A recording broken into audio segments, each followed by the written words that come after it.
Pemirsa, program Hasanah Indonesia kembali hadir bersama Anda. Program yang mengulas keragaman negeri ini, diantaranya wisata religi ke makam Sunan Giri dan mengenal tradisi Kawalu suku Baduy. Kami juga ajak Anda melihat wisata Pulau Nain di Sulawesi Utara. Saya Rati Aulia dan inilah Hasanah Indonesia.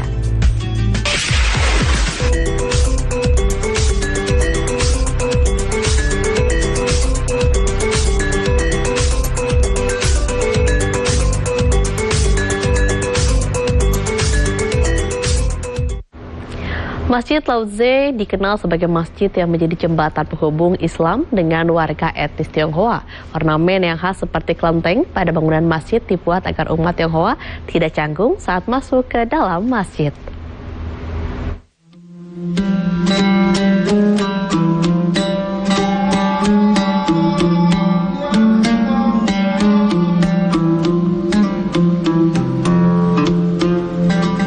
Terdapat sebuah bangunan berbentuk ruko berlantai 4 di Jalan Lao-Tse, Karanganyar, Sawah Besar, Jakarta Pusat. Siapa sangka bangunan itu adalah masjid yang didirikan warga keturunan Tionghoa bernama Masjid Lao-Tse. Bentuknya tidak seperti masjid pada umumnya yang dilengkapi kubah dan menara. Bangunan Masjid Lao-Tse berbaur dengan ruko dan berarsitektur khas Tionghoa. Bahkan tampak seperti kelenteng atau tempat ibadah umat Konghucu. Karena corak pada bangunan masjid yang berwarna merah dan kuning, serta adanya lampu lampion khas Tionghoa yang menghiasi masjid. Berdirinya Masjid Lao-Tse tak terlepas dari sosok Oi Cheng Hin atau kerap dikenal sebagai Karim Oi, seorang mu'alaf beretnis Tionghoa yang membantu memperjuangkan bangsa Indonesia dari penjajah kala itu, yang juga sebagai salah satu tokoh agama. Dari keteladanan sosok Haji Karim Oi, para sahabat dan anak dari Karim Oi, Ali Karim Oi mendirikan Yayasan Karim Oi. Kemudian yayasan ini mendirikan Masjid Lao-Tse yang awalnya berfungsi sebagai pusat informasi untuk warga Tionghoa mengenal Islam. Pak Karim Oi gitu. Pak Karim Oi itu di Indonesia itu dikenal sebagai pejuang. Dia keturunan Tionghoa, pejuang bersama Bung Karno semasa penjajahan itu seorang pejuang. Beliau juga seorang bisnismen yang cukup sukses ya, karena beliau yang mendirikan BCA pertama kali. Dan dia juga mu'alaf, tapi dalam waktu singkat adalah menjadi tokoh agama. Dia sudah menjadi pimpinan Muhammadiyah. Nah, begitu beliau meninggal tahun 1988, 19 sahabat-sahabatnya itu bersepakat mendirikan yayasan. Salah satunya putranya beliau, Pak Ali Karim Oi itu bersepakat bikin yayasan pakai nama beliau. Itu tadi. Dalam rangka kita menyampaikan informasi Islam pada kalangan Tionghoa. Bangunan Masjid Lao-Tse tidak hanya berarsitektur khas Tionghoa saja. Masjid ini juga dilengkapi dengan kaligrafi berisi potongan-potongan ayat Al-Quran yang ditulis dengan gaya tulisan Mandarin. Lokasi Masjid Lao-Tse yang dibangun di kawasan pecinan dengan gaya arsitektur Tionghoa ini dipilih agar warga beretnis Tionghoa yang baru mau mengenal Islam tidak merasa canggung saat masuk ke dalam masjid. Supaya mereka merasa nyaman aja untuk datang ke sini, sehingga mereka merasa bukan datang ke masjid gitu ya. Mereka datang ke masjid tapi tidak merasa di masjid gitu. Nah, setelah itu mereka berdiskusi tentang agama Islam, tanya-tanya tentang Islam. Di situ biasanya mereka akan terbuka, mendapat hidayah. Kadang-kadang bahkan ini sudah lama mungkin dapat hidayah tapi pengen bersyahadatnya di mana, mereka masih ragu-ragu. Sehingga begitu ada masjid yang seperti ini, mereka dengan senang hati datang. Hadirnya Masjid Lao-Tse ini membuat perkembangan Islam di kawasan Pecinan semakin berkembang. Sudah ada ribuan warga Indonesia beretnis Tionghoa yang berkunjung, mulai dari belajar mengenal Islam hingga memutuskan memeluk agama Islam atau menjadi mu'alaf.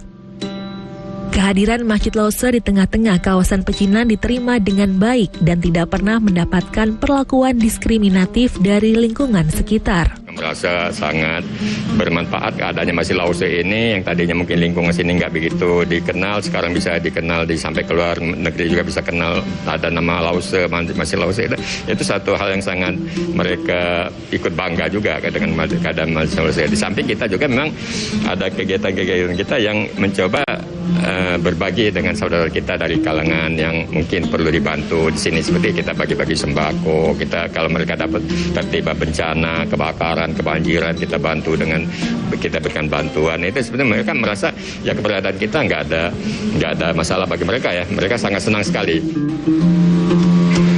Kini Masjid Lao-Tse sudah berkembang dan melebihi ekspektasi menjadi jembatan penghubung bagi warga dunia mengenal ajaran Islam. Selain di Jakarta, Masjid Lao-Tse II juga didirikan di Bandung, Jawa Barat untuk menyebarkan syiar Islam ke seluruh penjuru. Devri Novaldi, Aris Sandi, JPM TV.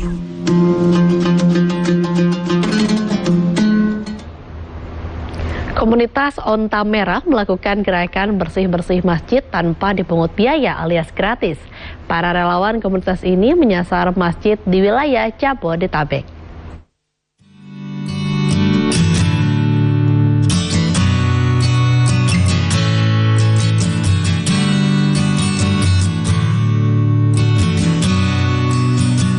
Inilah komunitas Onta Merah yang membersihkan masjid dan musala. Sejak 2020, mereka memulai gerakan bersih-bersih masjid secara gratis. Dalam sehari, para relawan komunitas ini menargetkan ada 1 masjid yang dibersihkan. Relawan komunitas Onta Merah didominasi oleh karyawan hingga mahasiswa. Tak hanya bertugas untuk membersihkan sudut-sudut masjid, para relawan juga digerakkan untuk membersihkan fasilitas umum apabila terjadi bencana alam. Program yang pertama itu ya ini Onta Merah ini gitu kan, sebagai amal jariah lah buat semuanya bisa bergabung, bisa membantu bisa memberikan amal jariah sebagai bekal nanti di akhirat gitu. Dengan menggunakan alat-alat yang diberikan dari para donatur hingga patungan dari anggota komunitas, relawan Onta Merah akan membersihkan masjid mulai dari lantai, kamar mandi, kubah hingga bagian yang tidak terjangkau. Bisa menghubungi langsung DM di Instagram, di Facebook kita, atau langsung menghubungi saya bisa, atau yang hotline yang di mobil juga bisa gitu. Hampir setiap hari gerakan bersih-bersih masjid dilakukan. Tak jarang relawan Onta Merah menemui berbagai tantangan. Salah satunya menghadapi masyarakat yang masih ragu menerima tawaran agar masjid di wilayahnya dibersihkan. Namun hal itu justru tak menyurutkan niat komunitas Onta Merah membantu membersihkan masjid secara gratis. Raisa Oktaviani, Devri Novaldi, JPM TV, Jakarta. Wisata religi ke makam Sunan Giri akan hadir usai jeda, tetaplah di Hasanah Indonesia.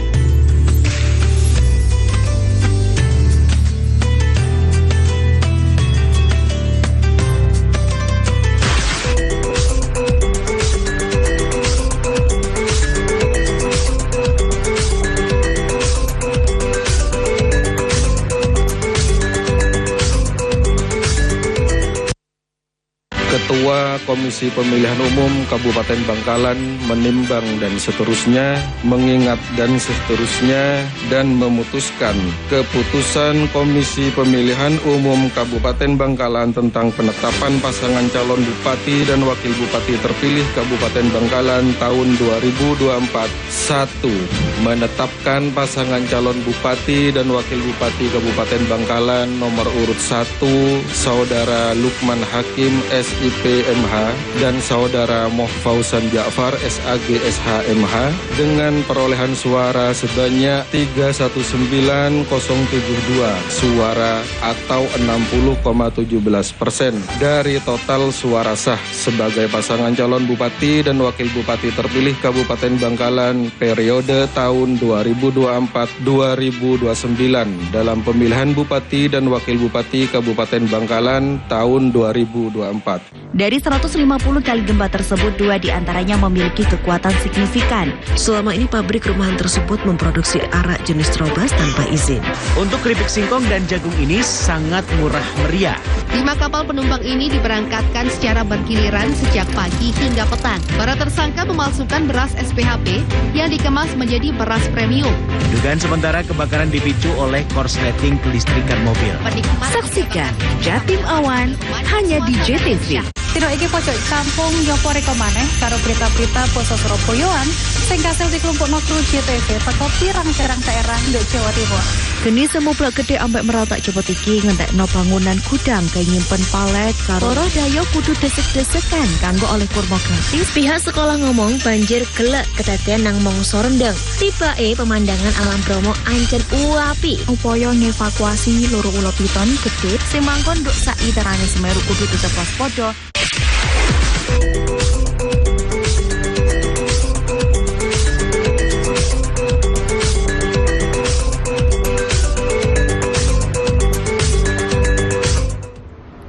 Ribuan umat muslim dari berbagai daerah berziarah ke makam Sunan Giri Gresik. Mereka berharap berkah dengan melakukan wisata religi ke makam Sunan Giri. Para peziarah membaca Al-Quran, tahlil untuk mendapatkan ridho Allah Subhanahu wa Ta'ala.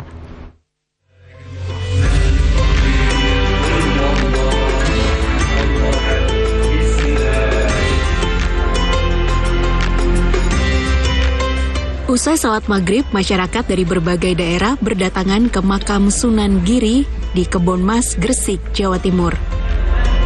Bupati Gresik, Fandi Ahmad Yani juga terlihat di antara para peziarah.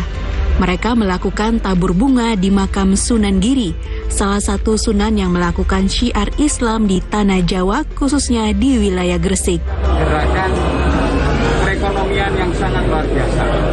Dengan datangnya masyarakat berbagai daerah, baik di Kabupaten Gresik, mulai dari Kecamatan Balungtanggang, Briorejo, Wainginanong, berduyun-duyun, bermunajat, berikhtikaf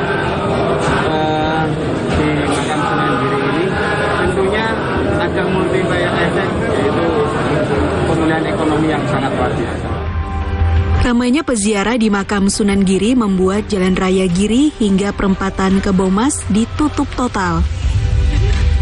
Di sepanjang jalan banyak pedagang yang menjual aneka macam busana muslim, perlengkapan salat, makanan hingga mainan anak. Ini memang sudah tiap tahun sudah sering ke sini. 2 tahun tidak pernah ke sini karena pandemi ini.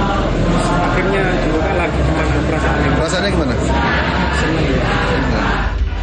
Peziarah di komplek makam Sunan Giri tidak hanya orang dewasa, tapi juga banyak kaum muda. Mereka membaca Al-Quran dan berdoa di komplek makam Sunan Giri. Muhammad Amin, JTV Gresik, Jawa Timur.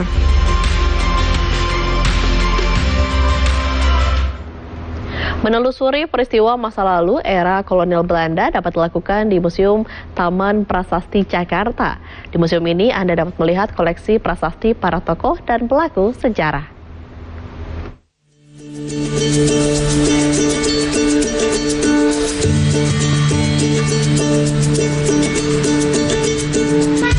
Inilah Museum Taman Prasasti yang berada di Jalan Tanah Abang nomor 1, Jakarta Pusat. Era kolonial Belanda, Museum Taman Prasasti adalah sebuah kompleks pemakaman bagi tokoh elit dan para pelaku sejarah. Pemakaman ini dikenal dengan pemakaman Kebon Jahe Kober. Kawasan seluas 5,5 hektar ini dijadikan tempat pemakaman pada 1795 untuk menggantikan pemakaman yang ada di samping gereja New Hollandse Kerk yang saat ini menjadi museum wayang. Barulah pada 1977, kawasan yang tadinya pemakaman ini dijadikan sebagai sebuah museum dengan beberapa koleksi prasasti dan dibuka untuk umum. Pada tahun 1975, Pemprov DKI melakukan pengangkatan semua jenazah. Ada yang dipindahkan ke Tanah Kusir, ada juga yang dipindahkan ke Menteng Pulo. Dan sebagian ada yang dibawa keluarganya ke Belanda. Nah, setelah semua jenazah diangkat, pada tanggal 9 Juli tahun 1977 diresmikan menjadi Museum Prasasti dengan luas 1,3 hektar oleh Bapak Gubernur Ali Sadikin pada saat itu.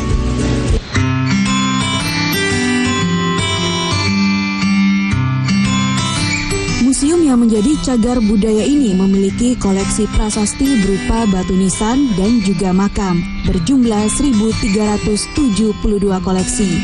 Salah satunya milik pendiri sekolah dokter pada masa kolonial Belanda yang menjadi cikal bakal berdirinya Fakultas Kedokteran Universitas Indonesia. Koleksi batu nisan di museum ini juga terbuat dari batu alam, marmer, serta perunggu. Adapun Dr. H.F. Roll ini adalah salah satu dokter Belanda yang berpikiran maju. Beliau yang mendedikasikan hidupnya untuk menaikkan sekolah yang namanya dulu hanya sekolah dokter Jawa yang dibuat pemerintah Belanda pada tahun 1851. Tapi sekolah dokter Jawa ini hanya mungkin kalau sekarang itu setara dengan perawat, mantri, hanya seperti itu. Nah, ketika H.F. Roll diangkat menjadi kepala sekolah di sana, dia menginginkan bahwa sekolah dokter Jawa itu setara dengan yang di Belanda. Nah, atau di Eropa lah. Nah, akhirnya permintaannya dikabulkan oleh pemerintah kolonial di Batavia dan nama sekolah dokter Jawa pun diganti menjadi Stovia pada tahun 1902. Yang mana kita ketahui Stovia sekarang namanya sudah diganti menjadi Fakultas Kedokteran UI ya di Salemba. Dan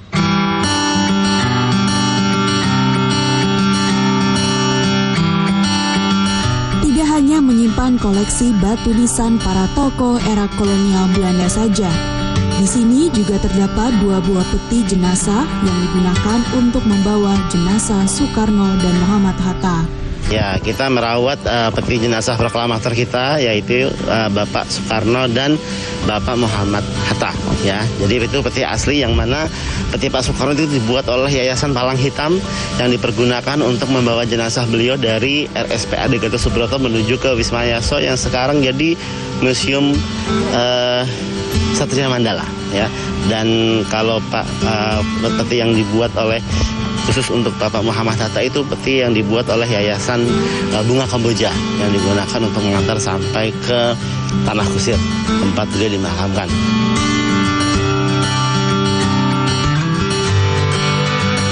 Ada pula kereta jenazah yang kala itu digunakan untuk menjemput jenazah di pinggir Kali Krukut.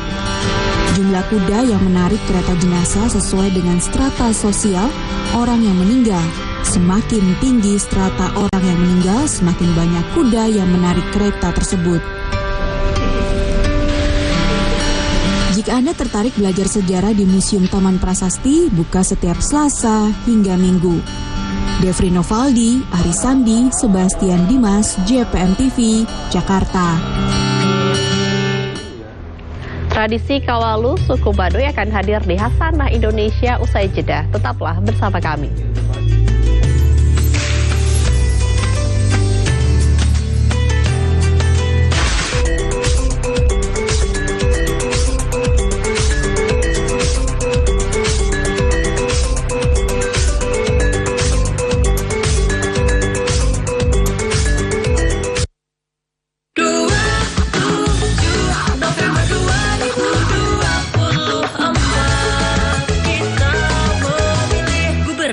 Wakil Gubernur. Oh, semua warga Jawa Timur akan memilih gubernur dan juga wakil gubernur. Ayo, podo tekonan TPS karo PS. Seneng bareng pregas cek orang kita stres. Bukan oleh pemimpin iso ngatur nganti beres. Dan dengan Jawa Timur semakin sukses.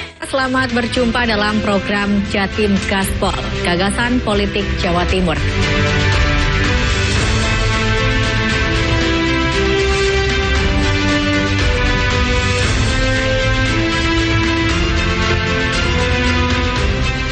Saksikan program dialog Gagasan Politik Jawa Timur, Jatim Gaspol, tayang setiap Rabu pukul 18.00 hanya di JTV.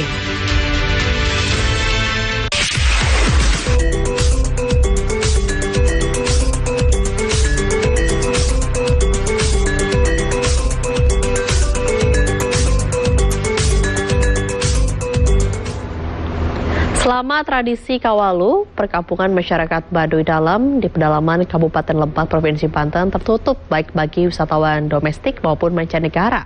Penutupan tersebut karena masyarakat Baduy fokus beribadah dan berdoa atau menyucikan diri sehingga mereka tidak boleh terganggu. Perkampungan masyarakat Baduy Dalam di pedalaman Kabupaten Lebak, Provinsi Banten selama pelaksanaan tradisi Kawalu atau Bulan Larangan tertutup bagi wisatawan. Masyarakat Baduy selama 3 bulan tersebut akan menjalani ritual adat penyucian diri kepada Tuhan Yang Maha Esa. Selama masa penyucian tersebut, wisatawan dilarang memasuki permukiman Baduy Dalam, meliputi Kampung Cibeo, Cikawartana, dan Cikesik. Sebab selama masyarakat Baduy menjalani ritual Kawalu diperlukan ketenangan. Oleh karena itu, selama ritual berlangsung, wisatawan hanya boleh mendatangi permukiman masyarakat Baduy luar atau Baduy penamping. Perkiraan nanti tepatnya Puun Baduy yang menyampaikan itu hampir sama dengan hitungan Hijriah. Jadi sekitar tanggal 22 April lah untuk Masehinya. Nanti berakhir berarti Kawalu itu tanggal 22 April, Pak? Ya. Dimulainya kapan, Pak? Dimulainya 3 bulan yang lalu. Sekitar Februari, Januari ya kalau nggak salah. Kawalu itu artinya? Kawalu itu apa ya? Jadi semacam puasanya Baduy, orang-orang luar nggak boleh masuk. Jadi tertutup. Tapi kalau Kawalu itu otomatis wisatawan down, Pak, di sini. Wisatawan tidak boleh masuk ke Baduy Dalam. Di luar boleh, Pak? Di luar boleh, di luar boleh. Tradisi Kawalu sudah berlangsung ratusan tahun. Ritual ini merupakan upacara adat yang sakral. Jika masyarakat Baduy tidak melaksanakan tradisi Kawalu, diyakini akan mengakibatkan musibah dan menimbulkan malapetaka. Masyarakat Baduy menjadikan Kawalu sebagai upacara yang wajib dilaksanakan setiap tahun, baik bagi laki-laki, perempuan, kalangan muda hingga orang tua. Ritual Kawalu merupakan ungkapan rasa syukur masyarakat Baduy kepada Sang Maha Kuasa atas anugerah hasil alam yang diberikan. Usai melaksanakan Kawalu, masyarakat Baduy Dalam dan Baduy luar akan turun gunung menggelar Seba Baduy dengan mendatangi Bupati Lebak dan Gubernur Banten untuk bersilaturahmi. Terima kasih atas kehadiran. Swendi, JPM TV, Kabupaten Lebak, Banten. Serang, Banten tidak bisa dilepaskan dari ekspresi kesenian bernafaskan Islam. Wilayahnya makmur dan memiliki tanah yang subur. Lokasinya yang berada di ujung barat Pulau Jawa membuatnya dijuluki pintu depan barat Pulau Jawa. Selamat datang di gerbang barat Pulau Jawa, Serang, Banten. Nama Serang berasal dari bahasa Sunda yang berarti sawah. Karena area persawahan di Serang dulunya sangat luas. Nama itu dicetuskan oleh Raja Banten yang kedua, Maulana Yusuf. Sejarah Kabupaten Serang tak lepas dari sejarah Banten pada umumnya. Karena wilayah ini termasuk bagian Kesultanan Banten yang berdiri pada abad ke-16. Kabupaten Serang dibentuk sejak masa kekuasaan kolonial Hindia Belanda, yang penetapan hari jadinya didasarkan pada pendirian pemerintah Kerajaan Islam Banten pada 8 Oktober 1526. Masyarakat Serang tidak bisa lepas dari ekspresi kesenian bernafaskan Islam yang sangat mendominasi seni budaya Banten pada umumnya. Bukan itu saja hal menarik tentang Serang. Berikut 5 fakta menarik seputar Serang. Gerbang Barat, Pulau Jawa. Pertama, kawasan hutan lindung. Kawasan lindung atau hutan lindung di Kabupaten Serang tersebar di seluruh wilayah yang meliputi sempadan sungai dan sempadan pantai di Serang Selatan dan Utara. Namun keberadaan hutan lindung ini mengalami penurunan hingga diperkirakan telah terjadi penyusutan luas hutan lindung. 2 masjid dan vihara yang berdampingan. Di Serang atau tepatnya di Banten Lama yang terletak di Teluk Banten dulunya adalah pusat Kesultanan Banten. Kawasan ini merupakan tempat kapal-kapal Belanda mendarat untuk pertama kalinya di Indonesia.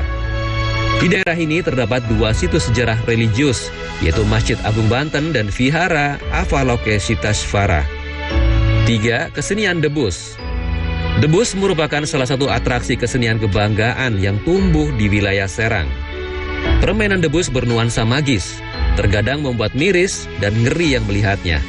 Tapi permainan ini sekaligus sebagai bukti betapa manusia mampu bertahan dari ancaman apapun asalkan beriman dan bertakwa. Kesenian ini bersifat turun-temurun.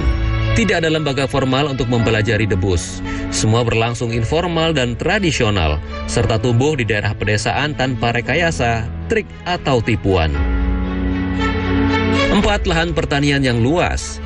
Kabupaten Serang memiliki lahan pertanian sangat luas yang dikelola oleh masyarakat, yaitu sekitar 47.500 hektar. Hasil pertanian mereka sebagian besar adalah buah-buahan, yang hasil utamanya adalah pisang, mangga, rambutan, dan durian untuk konsumsi lokal dan memasok kebutuhan buah kota Jakarta. Beberapa tahun terakhir ini lahan pertanian sudah banyak berkurang karena dibangun untuk perumahan dan kawasan industri. 5. Wisata pantai. Kabupaten Serang juga punya potensi di bidang pariwisata yang cukup besar. Hal ini karena mereka punya banyak pantai, terutama di kawasan Anyer yang dikenal dengan nama Pantai Anyer. Beberapa pantai yang terdapat di Anyer antara lain Pantai Marbella Anyer, Sambolo, Marina Anyer, Pasir Putih Florida, dan Karangbolong.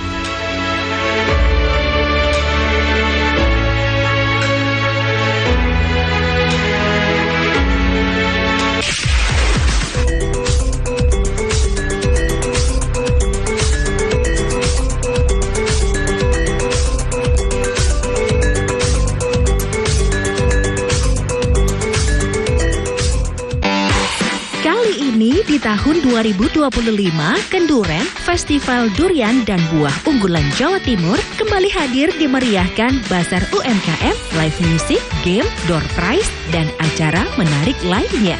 Ayo datang dan ramaikan acara Kenduren 14-16 Februari 2025 di Living Land by Mandiri, Jalan Pemuda nomor 23, Surabaya. Bagi Megawati, gelar MVP putaran ketiga ini adalah gelar MVP untuk kedua kalinya. Nikola Jokic catat triple-double di angka 23 poin, 17 rebound, dan 15 assist. AC Milan sukses meraih trofi pertamanya di musim ini, yaitu trofi juara Supercoppa Italiania. PSSI Senin kemarin mengumumkan pemecahan Sintayong dari kursi pelatih kepala timnas Indonesia. Kerambimu kang tak dilegating ping 4. Sapa? Lelah Dede. Dhewe kaya iki tok. Gak tau gantinya wis iki tok. Ojo guyon aku serius. Lho, kau biasa ya guyon terus sak duluran ae lho. Iki lek gak guyon gak diundang maneh, Tru. Ora takok. Lho ya gak pola takok. Kaya nuduh aku awakmu. Dipisah. Salah terus. Dicari dulu, siapa tahu telepon gitu loh. Jadi orang tuh yang harus yang bijak gitu loh. Iki lho dewasa.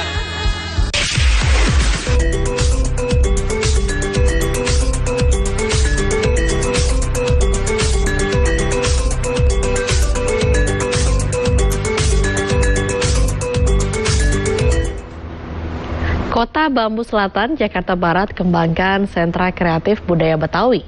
Selain menggugah semangat warga dalam melestarikan budaya, sentra kreatif budaya Betawi juga memperdayakan potensi ekonomi warga melalui UMKM.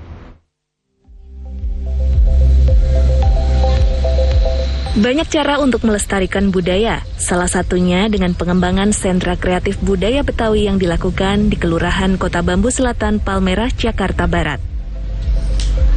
Menurut Lurah Kota Bambu Selatan Muhadi, pengembangan sentra kreatif budaya Betawi berawal dari rasa prihatin terhadap kelestarian budaya Betawi. Muhadi menilai budaya Betawi mulai terpinggirkan dan kurang mendapat perhatian. Guna menjaga kelestarian budaya Betawi, Muhadi mengajak PPSU kelurahan dan warga untuk menghiasi Kota Bambu Selatan dengan mural ataupun ornamen Betawi seperti gigi balang dan topeng. Tujuan bagaimana melestarikan budaya Betawi yang ada di Kota Bambu Selatan yang saat ini sudah mulai terpinggirkan. Jadi budayanya masih ada tapi kurang mendapatkan perhatian. Nah dari itu kami dari pihak pemerintah sesuai dengan cita-cita dari Pak Gubernur Provinsi DKI Jakarta, salah satu di antaranya adalah pelestarian budaya lokal. Untuk tahap awal, Sentra Kreatif Budaya Betawi dikembangkan di RW 06.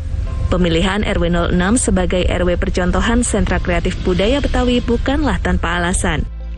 Sejumlah aspek seperti UMKM, budaya, hingga ornamen rumah kental dengan nuansa Betawi. Banyak masyarakatnya yang membuat makanan khas Betawi. Atau yang kedua adanya handicraft seperti ondel-ondel dan lain sebagainya di lokasi tersebut. Kemudian juga masyarakatnya hampir mayoritas di RW 6 yang di lokasi itu 99% Betawi. Kemudian yang lain lagi ornamennya untuk rumah-rumahnya ada gigi balang dan lain sebagainya juga Betawi.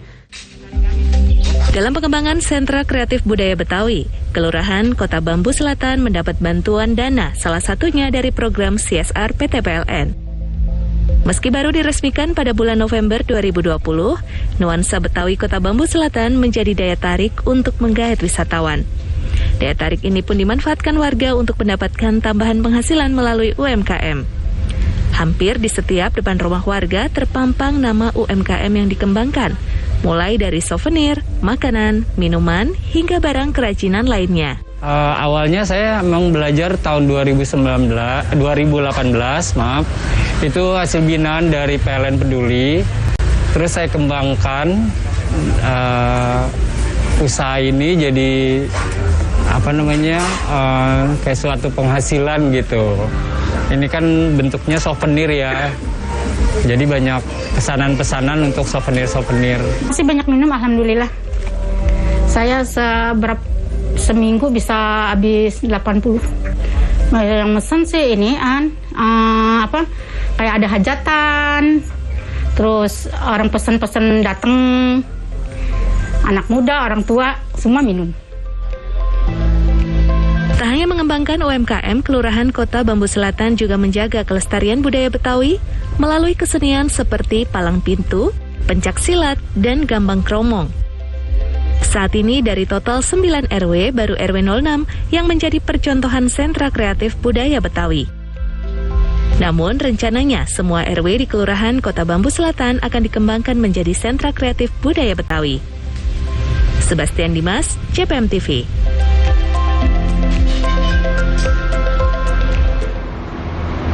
Kabupaten Pandeglang, Banten memiliki banyak kesenian yang tercatat sebagai warisan budaya tak benda atau WBTB. Salah satunya adalah seni rampak beduk. Namun kesenian rampak beduk nampaknya belum berkembang menyeluruh setiap kecamatan yang ada di Kabupaten Pandeglang.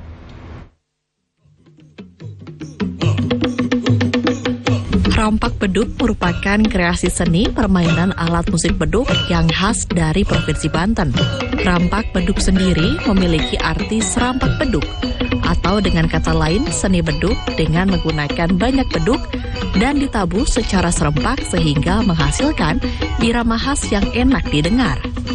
Kesenian rampak beduk ini hanya ada di Provinsi Banten dan sudah masuk sebagai muatan lokal bagi sekolah tinggi lanjut atas.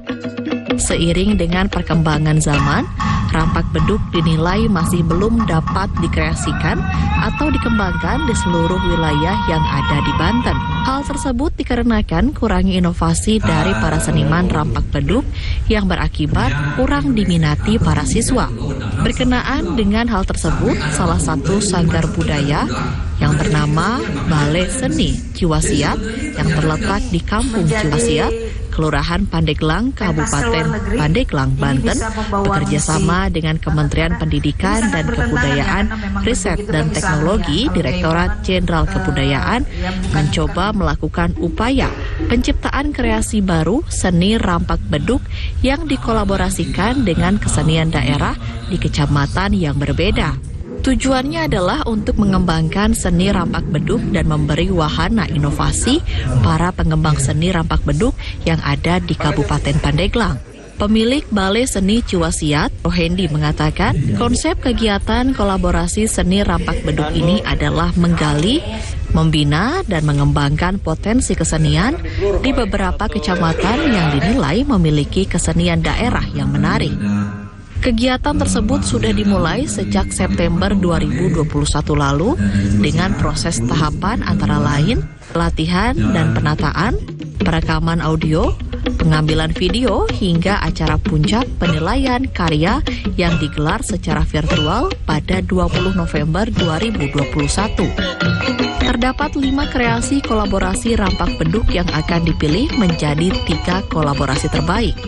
Antara lain, seni bebeluk dan rudat ngarak dari Kecamatan Karangtanjung, seni jaipong dari Kecamatan Pandeglang, seni kuda kepang dari Kecamatan Menes, dan seni calung renteng dari Kecamatan Cibitung.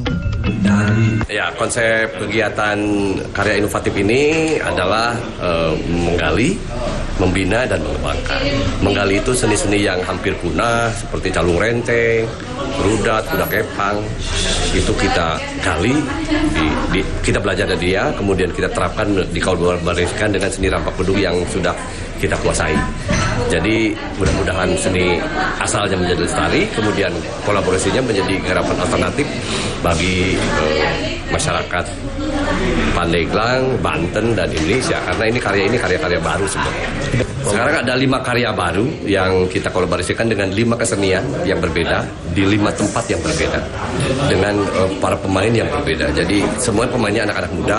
Saya menyasar anak muda mengapa? Supaya mereka mengingat akan tradisi masyarakat leluhurnya sehingga tidak kehilangan jati diri. Makanya temanya kita berkreasi berbasis seni tradisi sebagai ketahanan budaya para generasi.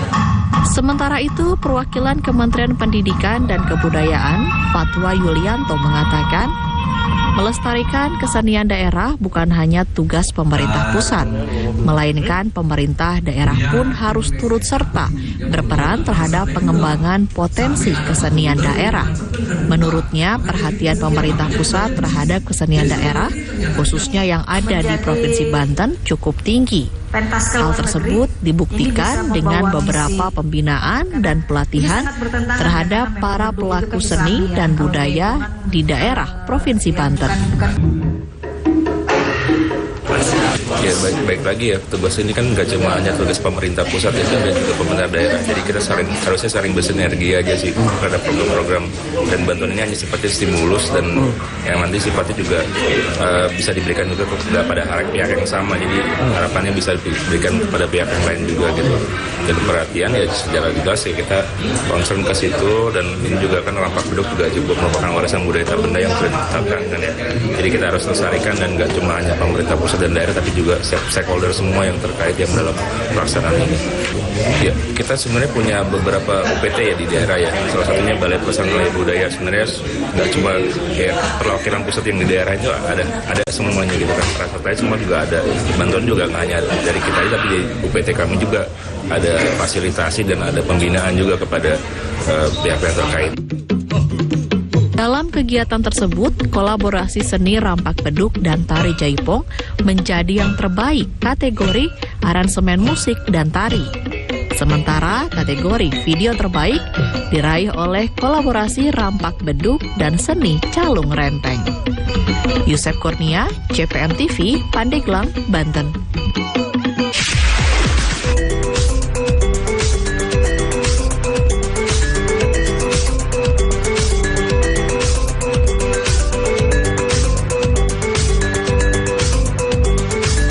Ini dia solusi madu hijau. Di dalam madu hijau ini terkandung yang namanya daun saga, Silpahare siri. Nah, segeralah minum madu hijau, karena madu hijau ini memiliki kandungan yang luar biasa untuk mengatasi masalah-masalah penyakit lambung.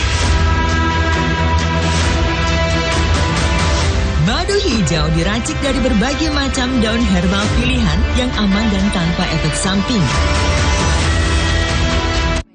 Konco-konco Jawa Timur, saya langsung ke Pak Jum ini. Jadi masyarakat tetap menjaga hutan, tetap lestari, tapi juga dapat makan di sini. Membedakan cukai asli dan palsu. Tembakau yang ditanam di Indonesia, pertanian, terutama pertanian tembakau, memberikan edukasi pembiasaan. Kapan di sini bisa dievaluasi dan tidak? Anak PAUD sama SD kelas 1 sampai kelas 3 kita berikan makan pagi gratis. Makan pagi? Makan pagi. Gaduhe pulsa. Gaduhe pulsa iki lho Ron, tak bedheki kon iso jawab oleh pulsa. Temen lagi. Ayo. Tukang gendam. Ayo. Oh, tukang sihir. Iki. Loh, iki. Ya, delok. Wah, bener. Oleh pulsa. Oleh pulsa. Gawe kanca-kanca kabeh dulur-dulur kabeh sing kepengin oleh pulsa, melok kuis Tul Jenak setiap Jumat, Sabtu, Minggu. Jam 6 karo jam 8 bengi nang nggone Tul Jenak. Nonton sampe dijamin banyak JTV.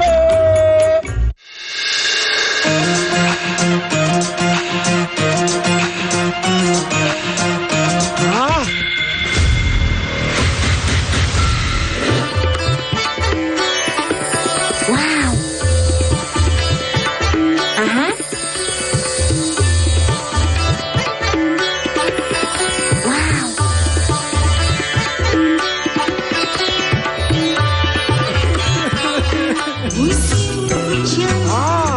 Mantap suaranya. Yahut goyangannya.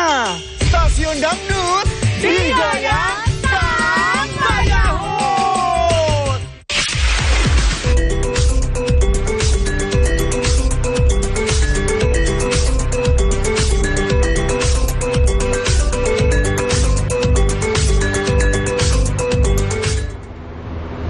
Pemirsa, puluhan peserta ritual kirap bersih desa di Kelurahan Blitar, Kecamatan Sukorejo, Kota Blitar, Jawa Timur kesurupan. Sejumlah tokoh pawang jaranan berusaha menghentikan dan menyembuhkan sejumlah peserta.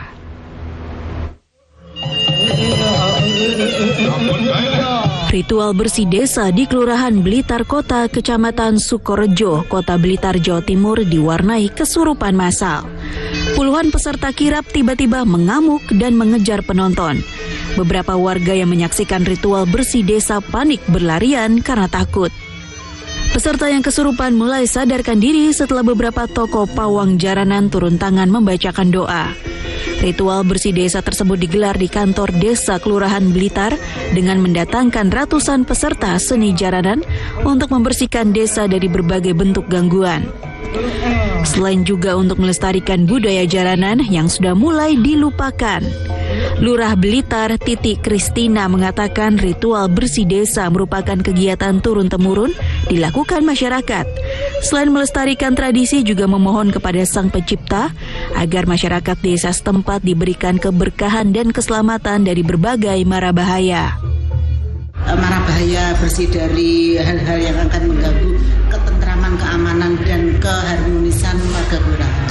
Tahun-tahun kemarin kan ada selain jaranan itu. Untuk tahun ini difokuskan. Gini, untuk perbedaan memang untuk peserta tahun ini kita hanya di peserta grup jaranan. Artinya dari selain grup itu kita tidak kirap. Karena memang kita pengennya lebih mengoptimalkan budaya. Tahun ini pawai bersih desa di Kelurahan Blitar memfokuskan pada kesenian khas yakni seni jaranan agar jaranan yang menjadi ikon kota Blitar tetap lestari. Muhammad Asrofi, JTV, Blitar, Jawa Timur. Keraton Ngayogyakarta Hadiningrat menggelar tradisi Labuhan Merapi. Ini merupakan tradisi untuk memperingati kenaikan tahta Sri Sultan Hamengkubuwono ke-10. Berbeda dengan tahun sebelumnya, pada Labuhan Merapi kali ini dapat diikuti oleh masyarakat umum.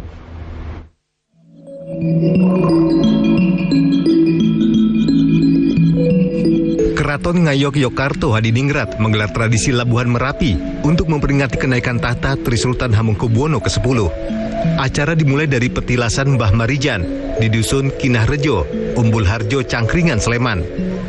Iring-iringan abdi dalam keraton berjalan kaki menuju lokasi Labuhan Merapi di Bangsal Sri Mengganti yang terletak di Pos 1 Gunung Merapi. Mereka membawa ubo rampe atau sesaji yang telah disemayamkan selama 1 malam di Kinahrejo. Di Bangsal Sri Mengganti, ubo rampe yang telah dibawa dari Kinahrejo dilabuh. Labuhan Merapi bermakna untuk memohon perlindungan kepada Tuhan Yang Maha Esa agar terhindar dari segala bala. Makna daripada Labuhan Merapi yaitu kita memohon kepada Tuhan Yang Maha Esa, kepada Allah, supaya kita selalu diberi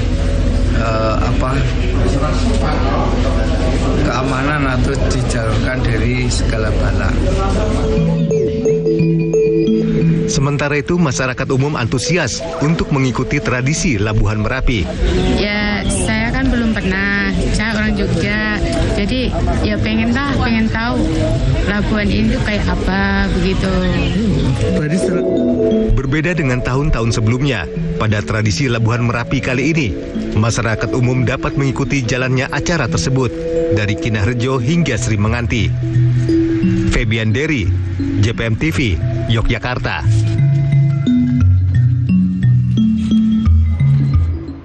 Potensi wisata Pulau Nain, Sulawesi Utara akan hadir di Hasanah Indonesia usai jeda. Tetaplah bersama kami.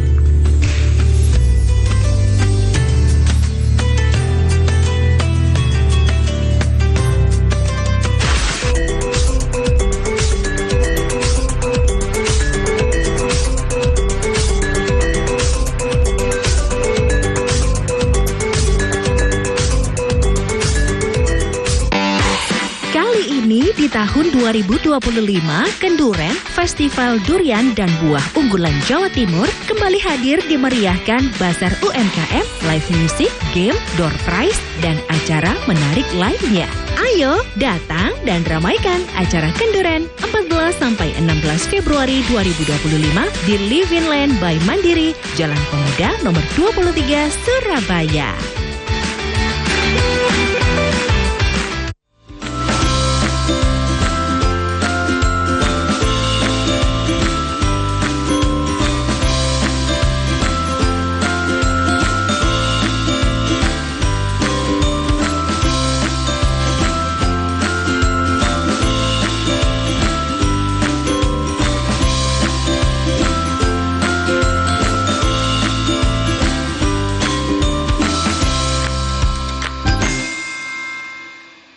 Hingga Kamis sore, banjir di Desa Rejosolor belum surut dan ketinggian air mencapai 1 meter. Karya mahasiswa semester 3 ini dibuat untuk siswa berkebutuhan khusus.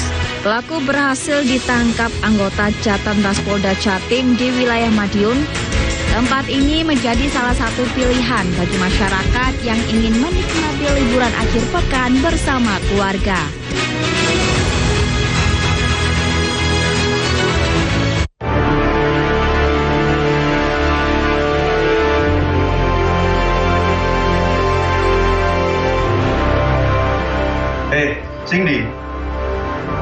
Sing nomor 1 coba saiki wayahe lur nomor 2 yuk nonton pojok kampung. Oke, nomor 3 beritane wong Jawa Timur.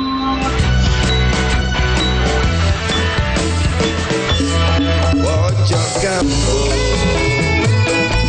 beritane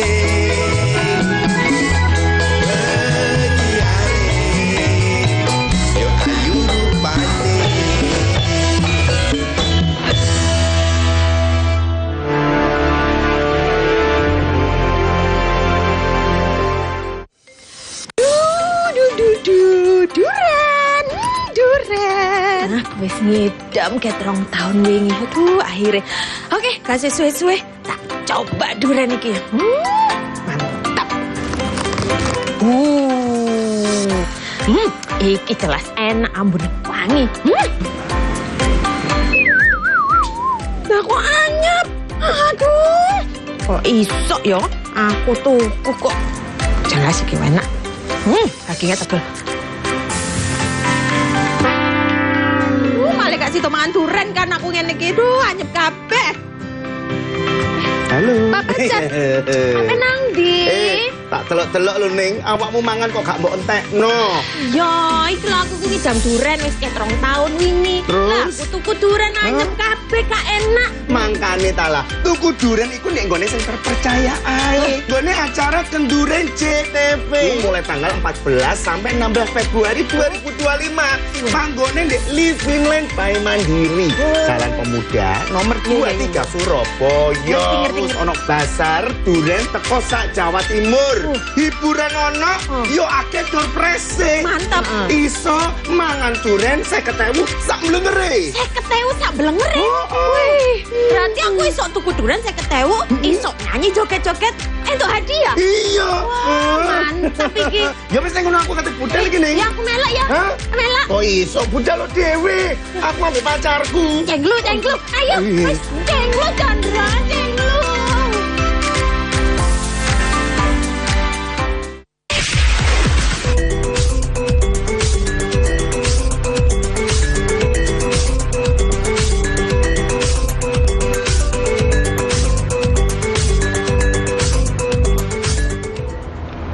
Pulau Nain di Sulawesi Utara memiliki banyak potensi wisata. Pulau yang masuk dalam kawasan Taman Nasional Bunaken ini punya wisata andalan Pasir Timbul.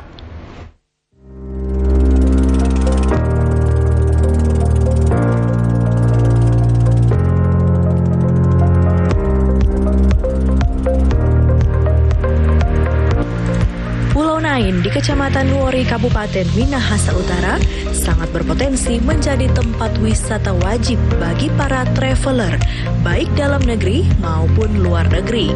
Pulau ini memiliki keindahannya sendiri, dari ritualnya, unsur budidaya rumput laut, hingga spot wisata Pasir Timbul yang saat ini sedang naik daun di kalangan wisatawan. Bagaimana tidak, fenomena pasang surut air laut menjadi daya tarik di pulau kecil ini. Pasir Timbul tersebut hanya terjadi beberapa jam saja sebelum mulai naik atau terjadi pasang surut air laut. Dengan air yang jernih dan terumbu karang yang sangat indah, Pulau Nain memiliki daya tariknya tersendiri. Masuk dalam wilayah Coral Triangle dunia, tentunya area Pulau Nain memiliki sejuta koral atau karang beserta ikan dan cantik. Tidak hanya itu, sebuah pulau kecil yang diberi nama Nain Kecil juga patut Anda kunjungi untuk melihat secara langsung para warga Pulau Nain membudidayakan rumput laut. Nah, bagaimana? Masih banyak potensi wisata yang dimiliki pulau tersebut yang perlu dikembangkan oleh pemerintah. Eka Putra melaporkan untuk Kawanua TV. Pemerintah Kabupaten Nganjuk, Jawa Timur dan para pecinta sejarah menggelar upacara Manusuksima sebagai simbol penetapan Anjuk Ladang yang kini dikenal dengan Nganjuk. Para pencinta sejarah dan pemerhati Kabupaten Nganjuk menggelar upacara Manusuksima di Candi Lor, Desa Candirejo, Kecamatan Loceret, Kabupaten Nganjuk, Jawa Timur. Upacara Manusuksima atau pemberian hadiah tanah bebas pajak dahulu dilakukan dari Empu Sendok pada 10 April 1937 kepada Empu Anjuk Ladang karena telah membantu peperangan.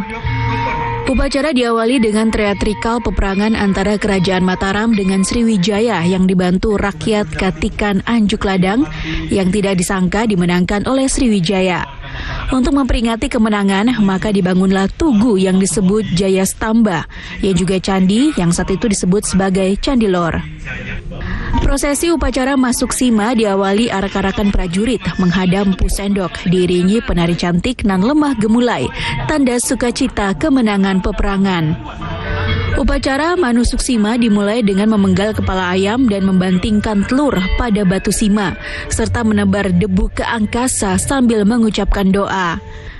Salah seorang budayawan Nganjuk, Rudi Haryanto, menjelaskan Manusuksima sebagai awal berdirinya Nganjuk merupakan pemberian hadiah tanah Pardikan bebas pajak dari Empu Sendok kepada rakyat yang telah membantu peperangan. Peran dari rakyat Rakyat Kekatian Srijaya Merta. Jadi nama aslinya itu Srijaya Merta yang dipimpin oleh Rama Pu Anjuk Ladang. Jadi Pu Anjuk Ladang itu nama tokoh sebetulnya. Terus kemudian setelah peperangan itu selesai, Pu Sindok menjadi raja dan membentuk bangsa baru di Jawa Timur, memindahkan dari kerajaan Mataram di Jawa Tengah ke Jawa Timur. 8 tahun kemudian Pu Sindok memberikan anugerah.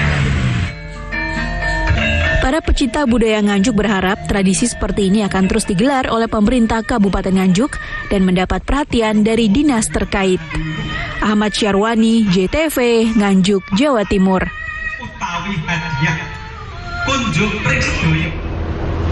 Ada wisata tersembunyi yang indah dan unik di daerah Kecamatan Likupang Timur yang cocok sebagai tempat liburan Anda bersama keluarga. Air laut berwarna hijau toska tentunya menarik wisatawan baik dalam dan luar negeri untuk berkunjung ke pulau ini. Inilah Pulau Komang yang berada di Sulawesi Utara.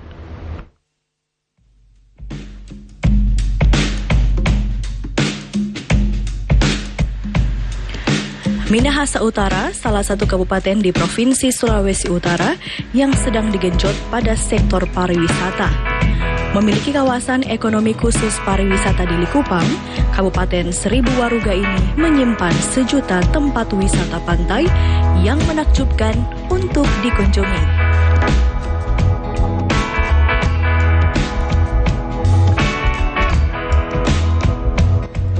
Nah, salah satu yang patut masuk dalam list Anda adalah Pulau Komang yang berada di Desa Kalinaun, Kecamatan Likupang Timur yang tidak jauh dari lokasi Pantai Pal dan Pantai Tulisan.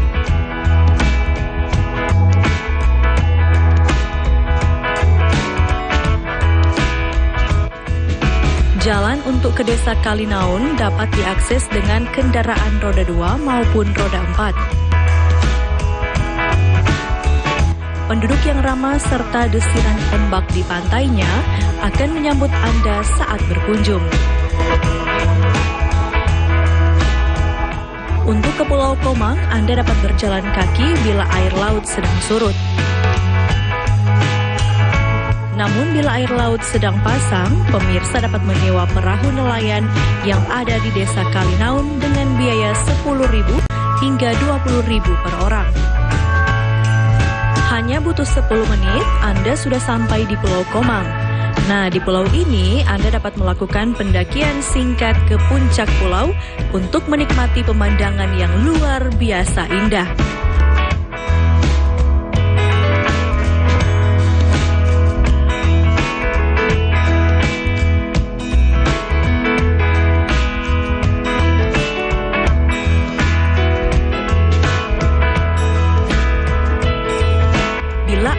Sedang surut, Anda dapat menjadikan pohon mangrove sebagai spot foto yang menarik.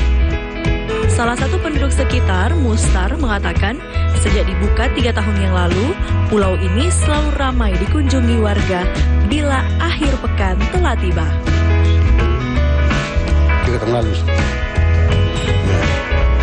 Kalau antar orang ke sini, lalu banyak orang bikin kepala. 15 satu kepala. Kalau kurang orang ya mana-mana belum kasih. Biasanya rumah Anda masih tinggal atau bagaimana? Ya ada mau kasih tinggal, ada bilang 2 bulan tunggu, ada nanti kita balik. Kalau ke orang tua masuk cuma orang yang antar-antar orang lain. Orang juga nggak bersih-bersih. Karena ini bersih-bersih ini. Tapi kalau pengunjung yang datang sini lumayan ramai, apakah lumayan membantu perekonomian masyarakat di Kalinaun atau bagaimana? Iya, lumayan membantu. Selain itu, Anda juga dapat mengeksplor pulau kecil ini sambil menikmati suasana asri serta warna laut yang hijau toska.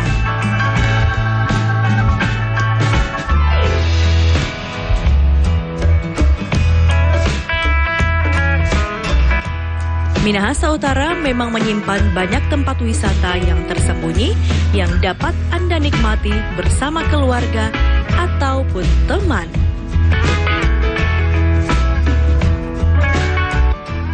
Eka Putra melaporkan untuk Kawanua TV. Informasi tadi menjadi penutup kebersamaan kita di Hasanah Indonesia. Saya Ratih Aulia undur diri. Terima kasih dan sampai jumpa.